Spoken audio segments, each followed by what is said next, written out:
আজকে আমি চলে এসেছি চিকেন পকোড়া রেসিপি নিয়ে। তো চিকেন পকোড়া কীভাবে বানাই দেখে নাও।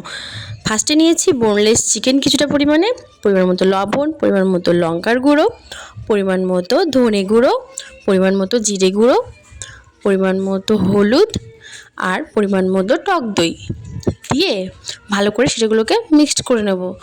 মিক্সড করা হয়ে গেলে তার মধ্যে দেবো 2 থেকে 3 ফোঁটা লেবুর রস, তারপর দিয়ে দেবো আদা বাটা, রসুন বাটা আর বেসন 1 চা চামচ আর কর্নফ্লাওয়ার দেবো 1.5 চা চামচের মতো, আর দিয়ে দেবো কিছুটা পরিমাণে কাঁচা জোয়ান।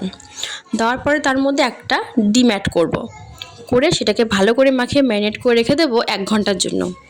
তারপর তেল গরম করে ছাকা তেলে লো ফ্লেমে লাল লাল করে ভেজে নিলেই ready chicken pakora. Chicken pakora বাড়ির সবাইকে সার্ভ করো, সসের সাথে বা কাসুন্দির সাথে সার্ভ করো, দেখো বাড়ির সব বলে দারুণ লাগবে।